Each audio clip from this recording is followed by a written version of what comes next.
Welcome student. जैसा कि हम लोग जो है अपना क्लास 10th का चैप्टर नंबर 6 लाइव प्रोसेस जो है 10th क्लास का पढ़ रहे थे, और इस चैप्टर में हमने जो है 4 to 5 लेक्चर हम लोग जो है कवर कर चुके थे।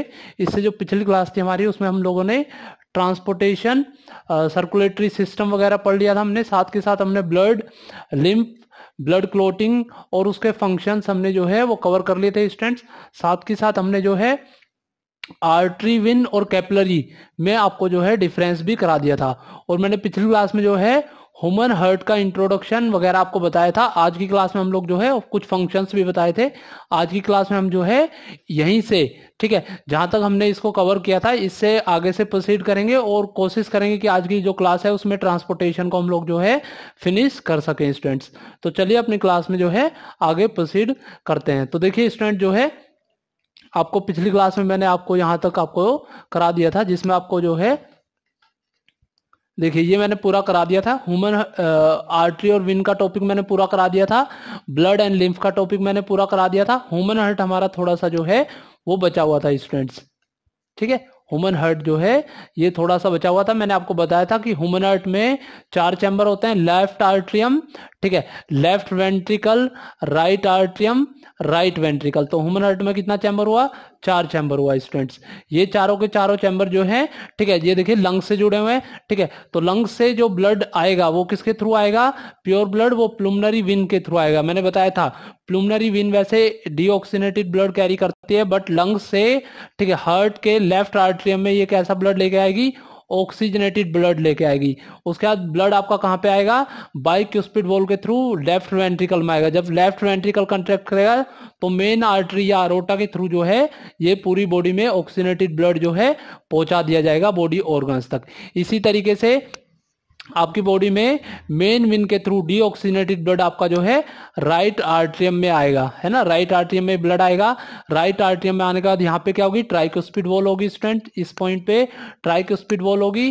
ट्राइक्यूस्पिड वॉल बंद होने के बाद ये ब्लड जो है प्लुमनरी आर्टरी के थ्रू डीऑक्सीनेटेड ब्लड दोबारा से लंग्स को जाएगा, जिससे इसमें जो है दोबारा से ऑक्सीजन ऐड हो सके स्टूडेंट्स। तो इस तरह से हमारे हार्ट का जो साइकिल है वो मैंने आपको पिछली क्लास में कराया था, पूरा कंप्लीट समझाया था। यहाँ पे देखिए एनसीईआरटी में भी जो डायग्राम गिवन है लगभग सेम ही है। प्लुमनरी वेन, लेफ्ट ऑरिकल या लेफ्ट आर्टरी, यहाँ पे लेफ्ट वेंट्रिकल, यहाँ पे राइट वेंट्रिकल, ये सब मैं आपको पूरा पिछली क्लास में करा चुका हूँ स्टूडेंट्स। तो आज की क्लास में हम लोग जो है इसमें किस तरह से सारा प्लुमनरी सर्कुलेशन, सिस्टमैटिक सर्कुलेशन होता है, ये सब हम जो है वो पढ़ेंगे स्टूडेंट्स। ये देखिए, ये मैं आपको पिछली क्लास में जो है करा चुका हूँ। आवर पंप हार्ट, इसमें मैंने आपको बताया था हार्ट एक मस्कुलर ऑर्गन है जो कि as big as our fist है। पंपिंग ऑर्गन है जो रिसीव करता है blood from veins as pump it into artery, है ना। दूसरा, it is situated in thoracic cavity, ये सब मैं आपको पिछली क्लास में करा चुका हूं। अगर आपने वो वीडियो नहीं देखी है तो डिस्क्रिप्शन में जो है मैं उसका लिंक आपको प्रोवाइड कर दूंगा, वहां से जाके आप इसको देख सकते हैं। स्ट्रक्चर ऑफ ह्यूमन हार्ट भी हम लोग जो है कवर कर चुके हैं। साथ के साथ flow blood step by step भी मैं आपको पूरा करा चुका हूं। तो आज की क्लास में हम लोग पढ़ेंगे double circulation in human. Most important topic है स्टूडेंट्स, यहां से एग्जाम में जो है क्वेश्चन आता ही आता है। तो देखिए डबल सर्कुलेशन ऑफ हार्ट को पढ़ने के लिए हम लोग जो है एक बार इस हार्ट के डायग्राम को और देख लेते हैं। यहाँ पे देखिएगा ये जो रेड से जो कलर शो किया हुआ है आपका स्टूडेंट्स, ये सारा क्या है? प्योर ब्लड यानी कि ऑक्सीजनेटेड ब्लड है। और जो आपको ब्लू से शो किया हुआ है ये आपका डीऑक्सीनेटेड ब्लड है, यानी कि इसमें कार्बन डाइऑक्साइड मिक्सिंग है। तो देखिए लेफ्ट आर्ट्रियम शो किया हुआ है यहाँ पे, ये लेफ्ट आर्ट्रियम है। ये देखिए ये लेफ्ट आर्ट्रियम है। हार्ट का चैम्बर है। यहाँ पे मिट्रल वॉल होगी या बाइक्यूस्पिड वॉल भी हम इसको बोलते हैं, ये आपका लेफ्ट वेंट्रिकल है। इस तरह से जब आपका ब्लड आएगा यहाँ पे, ब्रांचेज ऑफ लेफ्ट प्लुमनरी वेन जो है वो प्योर ब्लड कहां से लेके आएगी? लंग से लेके आएगी। अभी मैंने बताया लंग से लेके आएगी। यहां से आने का मिट्रल वॉल ओपन होगी। मिट्रल वॉल होने के ओपन होने के बाद ये लेफ्ट वेंट्रिकल में जाएगा। जब मिट्रल वॉल ऑफ हो जाएगा तो ये आपका जो ब्लड है वो अरोटा के थ्रू पूरी की पूरी बॉडी में डिसेंडिंग अरोटा के थ्रू चला जाएगा। इसी तरीके से आपका राइट आर्ट्रियम के अंदर जो है आपका ब्लड आएगा, कहां से आएगा? सुपीरियर वेना कावा से और इंफीरियर वेना कावा से। जब ये ब्लड यहाँ पे रीच करेगा तो यहाँ पे ट्राइक्यूस्पिड वॉल होगी स्टूडेंट्स। ये ट्राइक्यूस्पिड वॉल जो है देखिएगा ये जो ट्राइक्यूस्पिड वॉल है, ये ट्राइक्यूस्पिड वॉल जब बंद हो जाएगी, ठीक है, तो आपका ब्लड किस में आएगा, राइट वेंट्रिकल में आएगा। राइट वेंट्रिकल जब कंट्रैक्ट करेगा, बाइक्यूस्पिड वॉल ऑफ है, तो ये ब्लड दोबारा से, ठीक है, लंग्स को जो है प्लुमनरी आर्टरी के थ्रू चला जाएगा। मैंने ऑलरेडी आर्टरी, विंस और कैपिलरी का डिफरेंस आपको बता दिया है स्टूडेंट्स, ठीक है। तो देखिए इसमें वही बताया, human have double circulation which means that blood goes through the heart twice to supply blood once around the body. मतलब हमारी बॉडी में अगर ब्लड को एक बार फ्लो करना पड़े तो उसमें जो है डबल सर्कुलेशन होगा, 2 बार सर्कुलेशन उसमें होगा, यानी कि ये एक क्लोज सर्कुलेटरी सिस्टम है, ठीक है। तो इसमें क्या क्या है आपका, एक सिस्टमैटिक सर्कुलेशन है, एक आपका प्लुमनरी सर्कुलेशन है, ठीक है। इन दोनों सर्कुलेशन को मिला के ही डबल सर्कुलेशन बोला जाता है।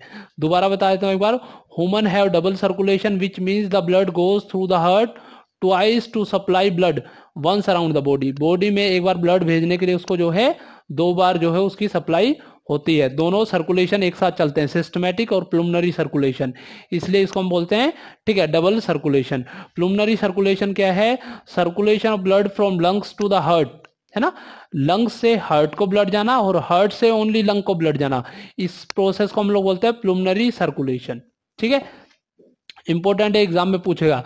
सिस्टमैटिक सर्कुलेशन क्या है, circulation of blood from heart to body tissue and body tissue to heart, यानी कि बॉडी, पूरी बॉडी को ब्लड को सप्लाई करना और पूरी बॉडी से हार्ट को सप्लाई करना, ये पूरा प्रोसेस क्या है आपका, सिस्टमैटिक सर्कुलेशन। दोनों सर्कुलेशन को मिला के हम लोग बोलेंगे डबल सर्कुलेशन। अब अगर एग्जाम में पूछा डबल सर्कुलेशन क्या है, तो सिस्टमैटिक और प्लुमनरी सर्कुलेशन ही आपका डबल सर्कुलेशन है, ठीक है।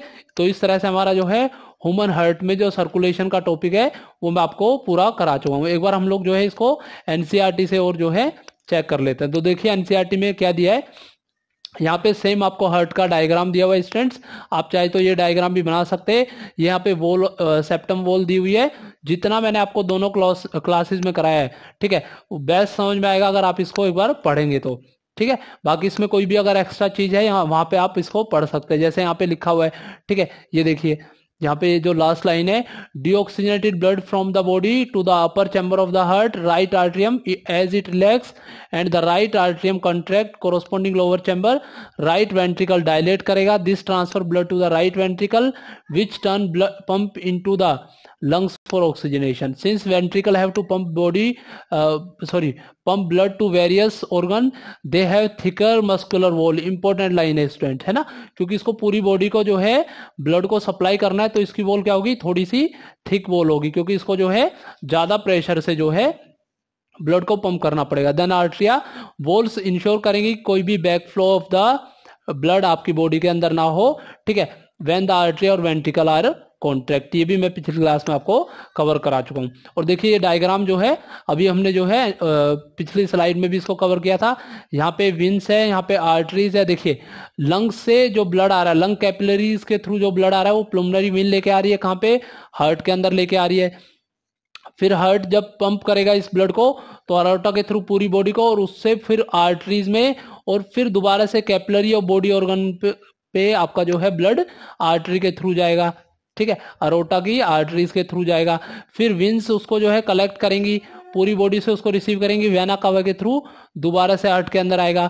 फिर प्लुमनरी आर्टरी के थ्रू ये ब्लड जो है, जो कि डीऑक्सीजनेटेड ब्लड है, लंग्स को चला जाएगा, ठीक है। तो इस तरह से हमारी बॉडी में डबल सर्कुलेशन आपका कंप्लीट होगा। यहाँ पे पूरा लिखा हुआ है, मैं ऑलरेडी आपको ये सारी चीजें एक्सप्लेन कर चुका हूँ, ठीक है। डिफरेंट टाइप ऑफ हार्ट हम लोग अभी कवर कर लेंगे। ब्लड प्रेशर अभी आपका बचा हुआ है, उसको अभी जो है हम लोग कवर कर लेते हैं। देखिए इसमें क्या बताया हुआ है, ठीक है, ब्लड प्रेशर क्या है, तो the force that blood exert against the wall of a vessel, है ना, हमारी जो वेसल्स होती हैं, जो आर्टरी और वेन्स होती हैं, उसके ऊपर जो ब्लड फोर्स लगाएगा या जिस फोर्स से उस पर जो है एक्सर्ट करेगा, वही आपका ब्लड प्रेशर है। तो the force that blood exert against the wall of a vessel is called blood pressure, ठीक है। अब देखो this pressure is much greater in artery, already पढ़ा चुका हूं, आर्टरीज में प्रेशर ज्यादा होगा, विंस में प्रेशर कम होगा। The pressure of blood inside the artery during ventricular systole, ventricular systole होता है स्टूडेंट कॉन्ट्रैक्शन के समय, इसको हम लोग क्या बोलते हैं, इसको हम लोग बोलते हैं सिस्टोलिक प्रेशर। तो जब हमारी आर्टरी वेंट्रिकुलर सिस्टोल होता है यानी कंट्रिक्ट करती है, तो उसमें जो प्रेशर जनरेट होता है उसको हम लोग बोलते हैं सिस्टोलिक प्रेशर, ठीक है। And the pressure in artery during ventricular systole, sorry during ventricular diastole, यानी कि रिलैक्सेशन के समय जो होगा उसको हम लोग कहेंगे डायसिस्टोलिक प्रेशर। इंपॉर्टेंट टर्म्स है systolic pressure, diastolic pressure. Systolic pressure contraction की वजह से आएगा, डायसिस्टोलिक प्रेशर जो है वो रिलैक्सेशन की वजह से आएगा, ठीक है। अब इसी तरीके से द नॉर्मल सिस्टोलिक प्रेशर जो होता है हमारी बॉडी के अंदर, जब हमारी जो विंस है वो सॉरी हमारी जो आर्टरी है जो कंट्रैक्ट करेगी तो उसका वैल्यू कितनी आएगी 120 मिलीमीटर ऑफ मर्क्यूरी, यानी कि मर्क्यूरी के अंदर जो है स्फाइगोमैनोमीटर से वो कितनी रीडिंग शो करेगी 120 मिलीमीटर की रीडिंग शो करेगी। और डायसिस्टोलिक यानी कि जब वो रिलैक्सेशन होगा उसमें तो डायसिस्टोलिक प्रेशर में कितनी वैल्यू रिकॉर्ड करेगी 80 मिलीमीटर ऑफ मर्क्यूरी वो रिकॉर्ड करेगी स्टूडेंट्स, ठीक है। अब ये कैसे होगा वो मैं आपको पूरा जो है समझा देता हूँ। होपफुली ये समझ में आया होगा ब्लड प्रेशर क्या है और सिस्टोलिक और ठीक है डायसिस्टोलिक प्रेशर क्या होता है। तो एक कंट्रैक्शन से होता है, एक रिलैक्सेशन से होता है। अब मान लीजिए हमारी बॉडी के अंदर एक चीज आपको और याद रखनी है, हमारी बॉडी में जो नॉर्मल ब्लड प्रेशर है वो कितना होता है 120/80 मिलीमीटर Hg ऑफ मर्क्यूरी, यानी कि मर्क्यूरी पे जो लेवल होना चाहिए 120/80, हालांकि ठीक है कुछ रीडिंग वेरी कर सकती है, ठीक है। जनरल नॉर्मल ब्लड प्रेशर हम लोग जो है 120/80 मिलीमीटर ऑफ मर्क्यूरी स्टूडेंट्स बोलते हैं। तो यहाँ पे देखिए ब्लड प्रेशर 120 सिस्टोलिक है, 80 क्या है डायसिस्टोलिक है। 120 कंट्रैक्शन पे आ रहा है आपका और 80 आपका जो है रिलैक्सेशन पे आ रहा है, ठीक है। तो ये ब्लड फ्लो कर रहा है। अब हमने क्या किया एक रबड़ काफ के थ्रू जो है ठीक है स्फाइगोमैनोमीटर यहाँ पे लगाया और उसमें जो है एयर को इन्फ्लेंट कर दिया, तो हमने इस आर्टरी को जो है ब्लॉक कर दिया। जब हम इस आर्टरी को ब्लॉक करेंगे तो ये क्या करेगी इस पे प्रेशर एक्सर्ट करेगी। जब प्रेशर एक्सर्ट करेगी तो प्रेशर इन द कफ जो है वो 120 या उससे ऊपर रेज करेगा, आपकी जो भी एक्चुअल रीडिंग होगी उस समय, ठीक है ब्लड प्रेशर की वहां तक ये रेज करेगा। तो आर्टरी क्लोज होने से इस तरह से ब्लड प्रेशर रेज होगा। फिर उसको धीरे धीरे जो है अच्छा यहाँ पे ब्लड काफ के जब 120 या उससे नीचे है तो उसकी वैल्यू जो है डॉक्टर चेक कर सकते हैं, साउंड को ऑडिबल करने के लिए स्टेथोस्कोप का यूज कर सकते हैं। फिर हम क्या करेंगे इसमें धीरे धीरे ये जो इन्फ्लेटेड एयर थी इसको हम लोग जो है ओपन कर देंगे, तो ब्लड प्रेशर इन द काफ जो है 80 मिलीमीटर तक चला जाएगा और वहां पे जो है साउंड आना बंद हो जाएगी स्टूडेंट्स। तो उस समय जो है वो लोअर मोस्ट वैल्यू होगी। तो आपकी जो अपर मोस्ट और जो लोअर मोस्ट वैल्यू आई है वही आपके ब्लड की रीडिंग है। अगर नॉर्मल ब्लड प्रेशर है तो ये रीडिंग 120/80 आएगी, ठीक है। बीपी हाई या लो है तो अलग अलग रीडिंग उस समय आएगी स्टूडेंट। तो यहाँ पे लिखा हुआ है blood pressure is measure with instrument called sphygmomanometer. High blood pressure is also called hypertension, already हम लोग पढ़ चुके हैं, या आपने छोटी क्लास में पढ़ा है। हाइपरटेंशन क्या होता है जब ब्लड प्रेशर हाई होता है, and it is caused by constriction of the arterioles, है ना। तो उस समय आपकी जो आर्टरी है वो कंस्ट्रिक्ट करती है, सिकुड़ जाती है, ठीक है। ये ज्यादा समय तक इंक्रीज होना जो है वो नुकसानदायक है, इसकी वजह से जो ब्लड फ्लो है वो बढ़ जाएगा। Result in the increase resistance to blood flow, तो ब्लड फ्लो में इससे क्या है रेजिस्टेंस आएगा स्टूडेंट्स। तो this lead to rupture of the artery, यानी कि उसकी वजह से जो आपकी आर्टरी है वो फट सकती है और बॉडी के अंदर जो है इंटरनल ब्लीडिंग वगैरह हो सकती है और व्यक्ति की जो है डेथ भी हो सकती है। तो हाई ब्लड प्रेशर जो है वो भी नुकसानदायक है, ज्यादा लो ब्लड प्रेशर होना भी नुकसानदायक है, बट लो प्रेशर की जगह आपका हाई ब्लड प्रेशर जो है वो ज्यादा नुकसानदायक है स्टूडेंट्स, ठीक है। तो इस तरह से हमने जो है आपका ब्लड प्रेशर का टॉपिक पूरा करा दिया। बाकी देखिएगा लिम्फ वगैरह प्लेटलेट्स की मेंटेनेंस और ये पूरा मैं आपको करा चुका हूँ। ट्रांसपोर्टेशन प्लांट्स हम लोग अभी कवर करेंगे स्टूडेंट्स, ठीक है। तो ये प्लुमिनरी सर्कुलेशन और सिस्टमेटिक सर्कुलेशन में आपको पूरा करा चुका हूँ, ब्लड कनेक्टिव भी पूरा करा चुका हूँ। ट्रांसपोर्टेशन में हम लोग जो है ठीक है आर्टरी और वेन पढ़ चुके हैं। ट्रांसपोर्टेशन प्लांट को हम लोग पहले डिटेल में पढ़ेंगे, तब हम यहाँ से इसको जो है कवर करेंगे क्योंकि इसमें बहुत कम दिया हुआ है, ठीक है। इतने से नहीं काम चलेगा 10th क्लास में, ठीक है। चलिएगा तो ये मैं पूरा पढ़ा दिया मैंने। अच्छा कुछ नोट्स हम लोग जो है हर साइकिल के बारे में थोड़ा सा पढ़ लेते हैं, ठीक है। काफी इंपॉर्टेंट नोट्स हैं, है ना। जैसे कुछ एनिमल्स होते हैं, रेप्टाइल्स होते हैं या एम्फीबियन होते हैं, their body temperature depend on the temperature of the environment. ये पता होगा आपको, ऑलरेडी आप 9th क्लास में पढ़ चुके हो। ठीक है, कुछ एनिमल जिनका, जैसे रेप्टाइल, एम्फीबियन, जिनका बॉडी टेम्परेचर ऑफ इन्वायरमेंट पे डिपेंड करता है। ठीक है, तो उनमें जो होता है 3 चैम्बर हार्ट होता है, they can tolerate some mixing of the oxygenated and deoxygenated blood. तो ये ऑक्सीजनेटेड और डीऑक्सीजनेटेड ब्लड की मिक्सिंग को सहन कर सकते हैं, यानी कि ये कोल्ड ब्लडेड एनिमल्स होंगे। ठीक है, वार्म ब्लडेड एनिमल्स वो एनिमल्स होते हैं जिनका बॉडी का टेम्परेचर जो है कांस्टेंट होता है या लगातार उतना ही बना रहता है। तो एनिमल्स वगैरह जो होते हैं, जैसे मैंने बताया एम्फीबिया या रेप्टाइल्स, ये इन्वायरमेंट में अपना टेम्परेचर चेंज कर सकते हैं, और इनमें जो होता है, ठीक है, 3 चैम्बर हार्ट होता है जिससे ऑक्सीजनेटेड और डीऑक्सीजनेटेड ब्लड मिक्स हो जाता है।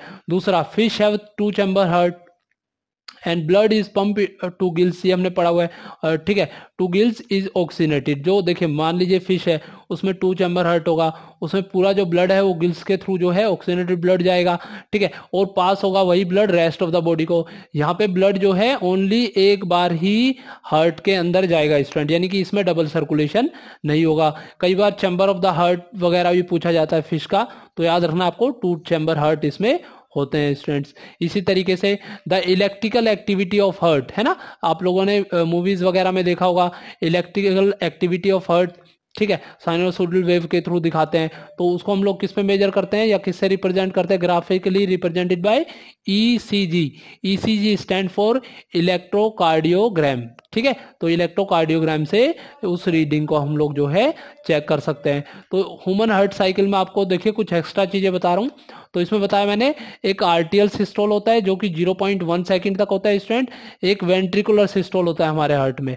ठीक है, देखिए ऐसे नहीं समझ में आएगा, यहाँ से समझते इसको। देखो, जो फर्स्ट साउंड आती है हमारे हार्ट की जब क्लोज होता है, ठीक है, आर्टियल सिस्टोल और वेंट्रिकुलर सिस्टोल, है ना, जब आर्टियल सिस्टोल और वेंट्रिकुलर सिस्टोल दोनों पूरा हो जाता है तो उस समय हमारे हार्ट में एक साउंड आती है जिसको हम लोग बोलते हैं लब साउंड। तो ये लब साउंड आने के लिए आर्टियल सिस्टोल 0.1 सेकंड में कंप्लीट होता है, वेंट्रिकुलर सिस्टोल 0.3 सेकंड में कंप्लीट होता है। तो इस तरह से आपकी पहली साउंड जो आएगी हार्ट की वो क्या है? लब साउंड आएगी, धक धक नहीं आएगी स्टूडेंट्स, ओनली लब साउंड आएगी। कई स्टूडेंट को मैं देखता हूँ, ठीक है, अगर उनसे पूछे कि हार्ट की जो है वो साउंड क्या है तो वो कहेंगे धक धक। नहीं स्टूडेंट, दैट इज लब एंड डब। ठीक है, साइंटिफिकली लब एंड डब है। ठीक है, मूवी में चाहे तो कुछ भी बना सकते हैं मूवी वाले तो। ठीक है, नेक्स्ट देखिएगा, जॉइंट डायसिस्टोल कितने सेकंड में कंप्लीट होगा? 0.4 सेकंड में, और इस समय जो हार्ट की साउंड आएगी वो लब साउंड आएगी। तो sound of heart, the second sound of heart is due to closing of semi lunar valve. उस समय सेमी लूनर वॉल्व डायसिस्टोल में, जॉइंट डायसिस्टोल में क्लोज होगी और डब साउंड आएगी। तो यहाँ पे याद रखना आपको, साउंड ऑफ लब ज्यादा होती है साउंड ऑफ डब की जगह स्टूडेंट। तो ये आपका हार्ट साइकिल पूरा 0.4 और 0.8 सेकंड में कंप्लीट हो जाएगा। अभी नीचे इसको हम डिस्कस करेंगे। ठीक है, दूसरा, in normal condition human heart जो है वो 72 टाइम्स पर मिनट जो है बीट करता है, यानी कि 1 मिनट में 72 बार धड़कता है स्टूडेंट्स। ठीक है, अगर आप रन कर रहे हो, दौड़ रहे हो, या आपको कहीं से डर लगा है या आपको जो है किसी चीज से डर गए हो, तो उस समय आपका हार्ट बीट जो है वो बढ़ जाएगा। बट नॉर्मल कंडीशन में आपका हार्ट बीट 72 मिनट्स पर सेकंड होता है। याद रखिएगा, बच्चों में जो हार्ट बीट होती है वो थोड़ी ज्यादा होती है। ठीक है, 80 to 90 टाइम्स पर मिनट होता है। ठीक है, क्योंकि उनको जो है ज्यादा क्वांटिटी में ब्लड की रिक्वायरमेंट होती है पूरी बॉडी में। दूसरा, तो इन सिंगल बीट के अंदर आपका जो हार्ट है वो कितना ml ब्लड पंप करेगा? 70 ml ऑफ ब्लड को वो पंप करेगा स्टूडेंट, यानी कि 1 मिनट में कितनी बार धड़केगा? 72 टाइम। और एक बार में कितना ब्लड लेके आएगा? 70 ml। तो देखिए यहाँ पे हम लोग जो है हार्ट का कार्डियक आउटपुट निकालते हैं, तो इसके लिए थोड़ा मैथ अप्लाई कीजिए। एक बार में कितना ब्लड आया? 72 ml। ये एक बार में आया, यानी कि 1 सेकंड में आया। अभी कितने सेकंड हार्ट बीट किया? 72 टाइम पर मिनट। तो इसको मल्टीप्लाई करेंगे तो 5040 मिलीलीटर, यानी कि ml।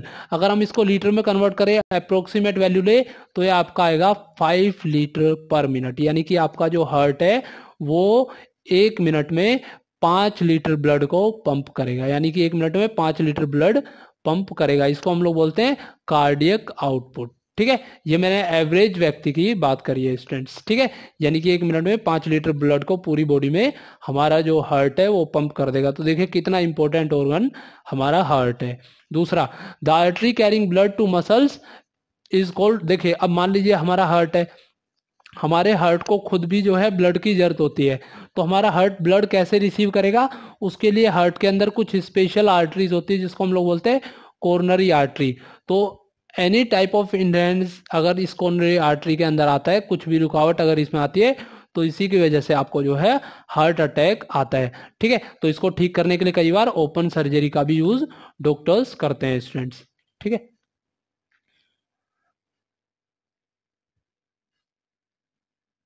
वेट कीजिएगा स्टूडेंट। ये देखिए यहाँ पे पढ़ा रहा था मैं आपको, the artery carrying blood to the muscles, ठीक है, of the heart is called coronary artery. Any type of hindrance it causes heart attack, है ना। उस समय क्या आएगा, आपको हार्ट अटैक आ जाएगा स्टूडेंट्स। तो एक ओपन सर्जरी इसमें की जाती है जिसको हम लोग बोलते हैं कोरोनरी थ्रोम्बोसिस, है ना। कोरोनरी थ्रोम्बोसिस या माइकोकार्डियल इन्फ्रेक्शन वहां पे किया जाता है ना। थोड़ा सा कॉस्टली होता है, बट ये डॉक्टर्स करके जो पार्ट आपका ब्लॉक हो गया है किसी भी वजह से, मान लीजिए ज़्यादा फैट, एक्सेस फैट या कोलेस्ट्रॉल जमा होने की वजह से, तो उसको जो है एक ओपन सर्जरी कोरोनरी थ्रोम्बोसिस वहाँ पे कर दिया जाता है स्टूडेंट्स। तो इस तरह से आपको ये इंपॉर्टेंट पॉइंट है, हमारे हार्ट को ब्लड सप्लाई करने वाली आर्टरी कौन सी है, कोरोनरी आर्टरीज है। होपफुली ये समझ में आ रहा होगा स्टूडेंट। देखिए एक्स्ट्रा पॉइंट इसलिए दिए जाते हैं ताकि broad aspect of the syllabus हम लोग जो है पूरा कर सके स्टूडेंट्स। इसी तरीके से मैं बता रहा हूं आपको, साइनो ऑरिकुलर, है ना, नोड या ऐसे नोड प्रेजेंट होता है।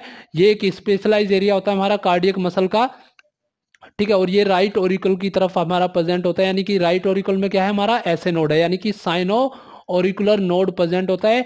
स्पेशलाइज एरिया है ये ऐसे नोड जो होती है, इसी को हम लोग pacemaker of the heart भी बोलते हैं। मोस्ट इंपॉर्टेंट पॉइंट है, जो क्या जनरेट करता है, इलेक्ट्रोमैग्नेटिक वेव जनरेट करता है, जिससे आपका हार्ट जो है वो पंपिंग करना जो है स्टार्ट करता है, यानी कि ब्लड को पंप करना स्टार्ट करता है। तो साइनो ऑरिकुलर नोड या ऐसे node specialise area of the cardiac muscle fibre है, जो राइट ऑरिकल में होता है। इसकी लोकेशन पूछता है कि पेसमेकर कहाँ प्रेजेंट होता है, तो राइट ऑरिकल में प्रेजेंट होता है। ठीक है, नेक्स्ट आपका इसी तरीके से आपका ओरो वेंट्रिकुलर नोड एवी नोड होता है। ये क्या करता है, जो भी आपकी वेव जनरेट हुई है पेस मेकर से, ठीक है, उसको जो है रिसीव करता है। It pick up the wave of the contraction of pacemaker. ठीक है, नेक्स्ट इसी तरीके से द ऐसे नोड बिकम डिफेक्टिव। मान लीजिए कई बार ऐसे नोड जो है डिफेक्टिव हो जाता है, डैमेज हो जाता है, तो कार्डियक इंपल्स वहां पे जनरेट नहीं होती है। इस डिसीज को ठीक करने के लिए हम लोग जो है एक आर्टिफिशियल पेस मेकर जो है वो डिवाइस जो है चेस्ट ऑफ द पेशेंट या पेशेंट की चेस्ट के अंदर लगा सकते हैं या लगवा सकते हैं। ठीक है, तो उस तरह से आपका जो है दोबारा से वो इलेक्ट्रोमैग्नेटिक वेव जनरेट करना शुरू कर देगा। ये भी एग्जाम में पूछा हुआ क्वेश्चन है स्टूडेंट। जब ऐसे नोड आपका डिफेक्टिव या डैमेज होगा तो कार्डियक इंपल्स नहीं जनरेट होगी, उसको ठीक करने के लिए हम लोग जो है एक आर्टिफिशियल पेसमेकर ग्राफ्टिंग करा सकते हैं, जो कि एक इलेक्ट्रिक डिवाइस है, चेस्ट ऑफ द पेशेंट में उसको लगा सकते हैं, बैटरी के थ्रू ये ऑपरेट होगा। ठीक है, इसी तरीके से स्टूडेंट आपका जो हार्मोन होते हैं थायरोक्सिन और एड्रेनल, ये दो हार्मोन है जो इंडिपेंडेंटली हमारी हार्ट बीट को जो है कंट्रोल करेंगे। तो ठीक है, कई बार एग्रेशन वगैरह आने पे, ठीक है, या डर लगने पे जो है ये हार्मोन निकलते हैं और हमारी हार्ट बीट को कंट्रोल कर सकते हैं। ठीक है, बाकी मैं ब्लड प्रेशर आपको एनसीईआरटी से पूरा पढ़ा चुका हूँ, वहां पे पूरा बता चुका हूँ, सिस्टोलिक डायसिस्टोलिक मूवमेंट पढ़ा चुका हूँ स्टूडेंट्स।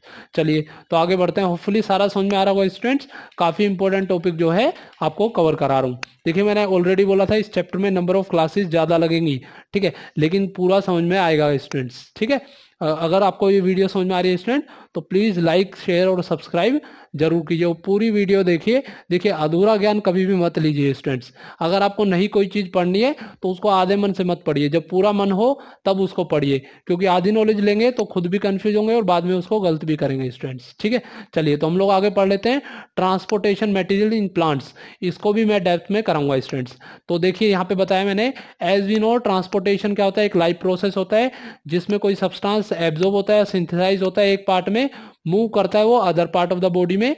वाटर मिनरल एब्जॉर्ब होते हैं सॉइल से रूट के अंदर और ट्रांसपोर्ट होते हैं various part of the plant, जैसे स्टम में, लीव्स में और फ्लावर में। ये मैंने प्लांट्स के लिए बताया, ऊपर मैंने आपको डेफिनेशन बताई ट्रांसपोर्टेशन की।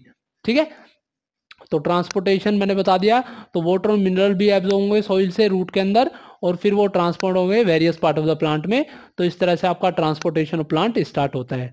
ठीक है, तो sugar and other metabolic metabolites synthesise in the leaf. अब इसी तरीके शुगर और बाकी मेटाबोलाइट्स जो कि पत्ती के अंदर बने हैं, लीफ में बने हैं, या हार्मोन जो बने हैं जो सिंथेसाइज हुए हैं शूट पे, वहां तक पहुंचाना पड़ेगा, रूट टिप्स पे पहुंचाना पड़ेगा, वो अदर पार्ट में जो है other part of the plant में हमको भेजना पड़ेगा। तो ट्रांसपोर्टेशन के में रिक्वायरमेंट होगी। तो यहाँ पे वही मैंने समझाया आपको। तो sugar and other metabolites synthesized in the leaf and hormone synthesized at the shoot and root tips are transport to other part of the plant। तो जो भी चीज जहाँ पे बनी है, अदर जगह बनी है, वो दूसरी जगह भेजनी पड़ेगी हमको। तो यहाँ पे दो पाथवे होते हैं जो कंस्ट्रक्ट होते हैं प्लांट के अंदर, कंडक्टिंग ट्यूब्स हम इसको बोलते हैं। तो there are two pathway as constructed as organise conducting pathway. Xylem जो जनरली क्या करता है आपका वाटर और मिनरल को जो है, ठीक है, ट्रांसपोर्ट करने का काम करता है सोइल से।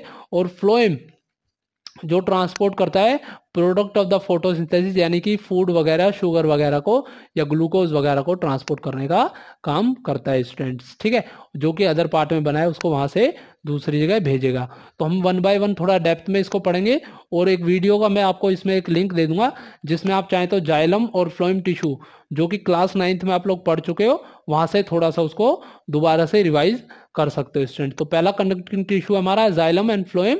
ठीक है, तो जाइलम टिश्यू के अंदर क्या क्या आएगा? तो दो काइंड ऑफ जाइलम टिश्यू होता है, tracheids and vessels of the root, stem और लीव्स, जो कि इंटरकनेक्ट करता है, जिससे continuous system of water conducting channel बनता है और पूरे पार्ट में प्लांट में जो है पहुंचता है। तो आपका पहला हो गया जाइलम टिश्यू, है ना। तो जाइलम टिश्यू में ट्रेचिड्स, वेसल्स जो रूट, स्टम और लीव्स को इंटरकनेक्ट करते हैं, कंटिन्यूअस एक चैनल बनाने का काम करते हैं। ठीक है, तो ये दोनों के दोनों ही नॉन लिविंग होते हैं और हाईली थिक होता है student. Both are non living and highly thick.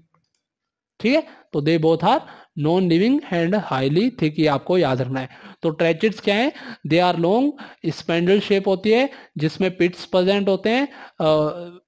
There thick cell wall, इसमें pits in their thick cell wall present होता है। Water flow from one tracheid to another through this pit, तो water इसके through जो है move करता है students. ठीक है, इस तरीके से वेसल्स होते हैं। वेसल जो है सिलेंड्रिकल होता है, ट्यूब टाइप शेप में होता है, विद देयर ओपन एंड, है ना, जो कि ओपन होते हैं, and place one above the other, है ना, एक जो है दूसरे पे रखे रहते हैं। And the entire structure look like a water pipe, और पूरा सिस्टम किस तरह से नजर आता है? वाटर पाइप की तरह जो है नजर आता है।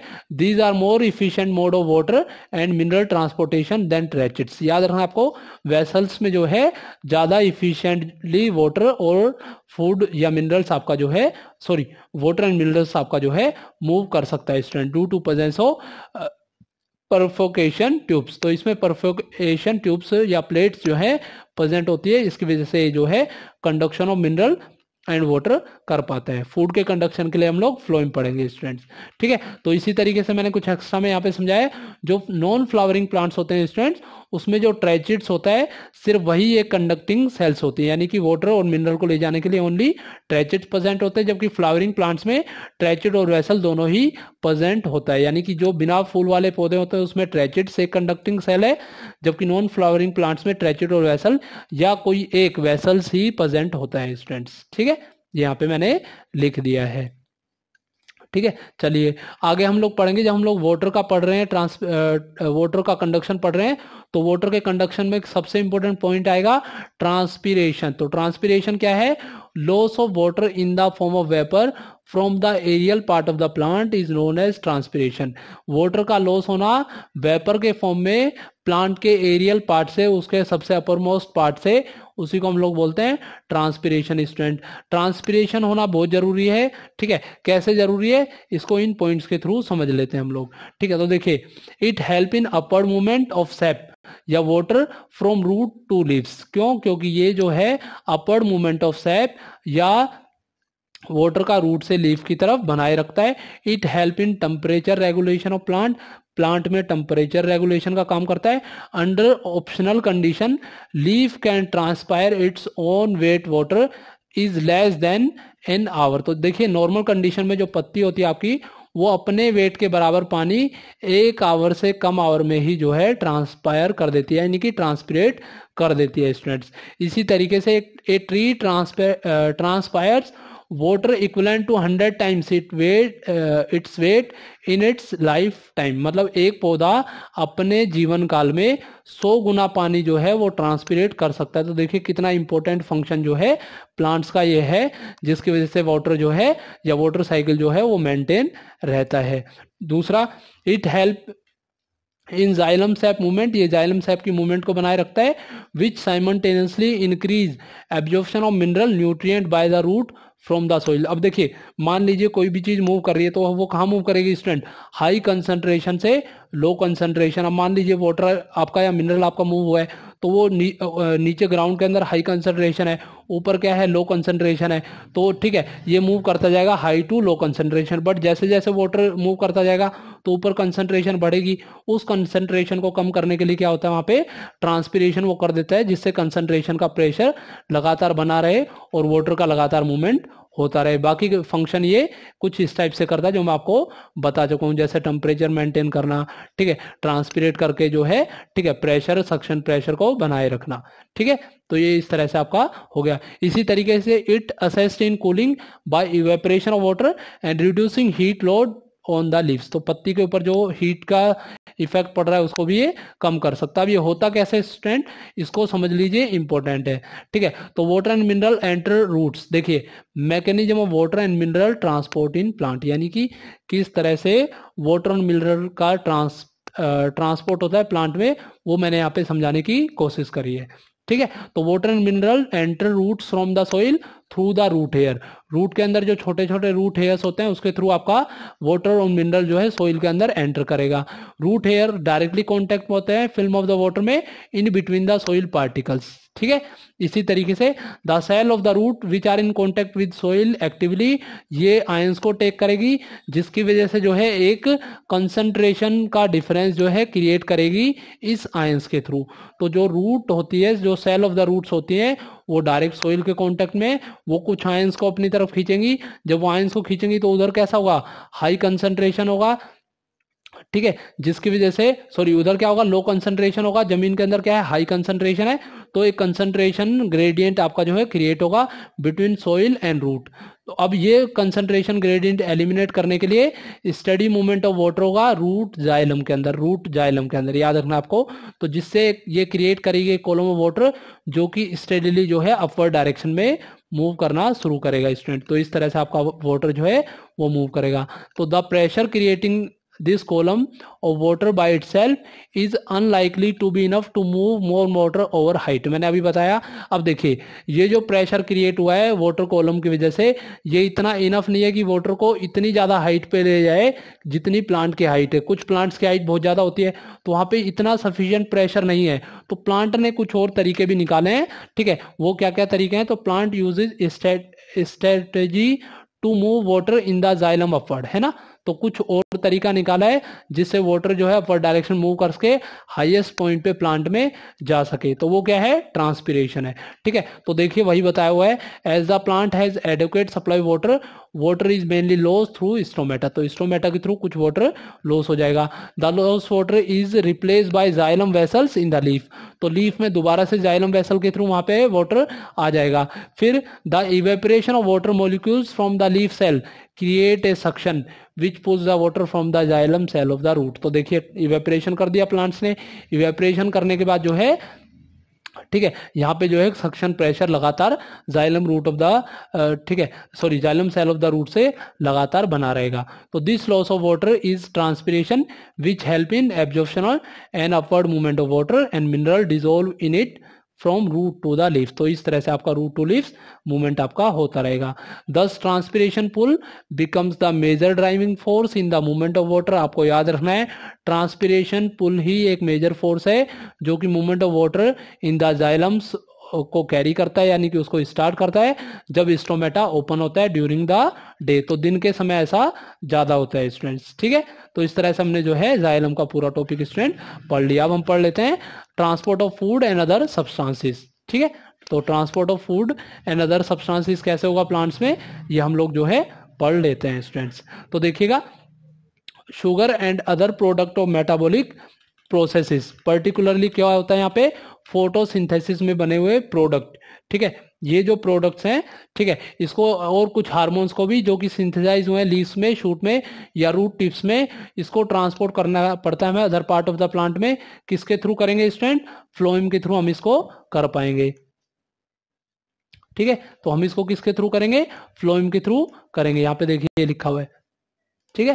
तो sugar and other product of the metabolic process particularly photosynthesis hormone, तो थ्रू फ्लोएम ये जाएगा, ठीक है। तो this movement of material depend on the action of living cell called sieve tubes, तो ये किसके थ्रू होगा, सीवी ट्यूब्स के थ्रू होगा। तो अब हम फ्लोएम को थोड़ा सा डिटेल में पढ़ लेते हैं स्टूडेंट। तो ये भी आपका जो है कंडक्टिंग टिश्यू है, that conduct prepared food material from leaves to the storage organ, जो कि लीफ से स्टोरेज ऑर्गन तक पहुंचाने का काम करता है, ग्रोइंग रीजन ऑफ प्लांट तक जो है किसी भी मटेरियल को लेके जाएगा।